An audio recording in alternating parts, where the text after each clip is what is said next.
They say that only in dreams can hope be reborn. But what if hope can also be found in reality? Well, today I will tell you about a stranger's kindness that gave hope to a desperate man. It was an ordinary day for the employees of the New York City Fire Department, until they got a call about a man who needed help. The firefighters arrived at the scene and saw a man sitting on a ledge 15 stories up. The man was desperate and asked the firefighters to bring him water. When they threw the bottle back at him, shouting, "I want to die!" The firefighters immediately realized that this was not just another case of a man who had had enough of life.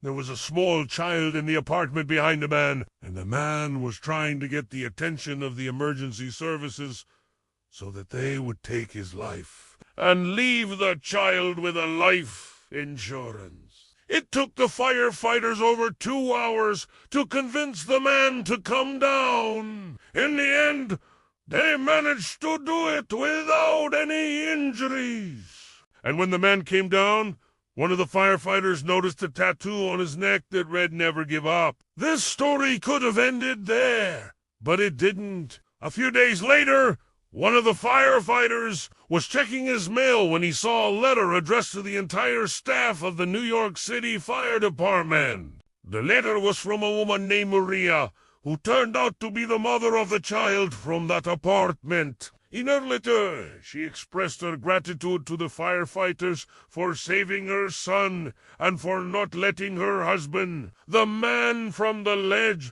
take his own life. She told them that her husband had been suffering from depression for a long time and that their son needed both parents. So she asked the firefighters to give her husband a second chance at life and to help him get better. The firefighters were deeply moved by the woman's words and decided to help. They organized a meeting between her and their psychologist, after which a decision was made to let the man go, but under the condition that he would undergo treatment. Moreover, the firefighters also gave him money and bought him food, because the man had no money or resources to take care of himself or his child. This story shows that even in the most difficult moments of our lives, we should never give up hope. There is always a way out. And sometimes all we need is just a little help from strangers.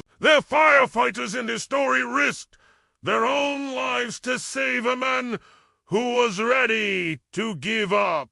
And they also didn't remain indifferent to his problems, helping him not only to survive, but also to get back on his feet. They say that only in dreams can hope be reborn. But this story proves that hope can also be found in reality. It just needs to be looked for. So I wish you to always believe in the best, no matter how difficult your situation may seem. Because even if you find yourself on the edge of a 15-story building, there is always a reason to hope for the best. And that's all for today. See you soon. Bye.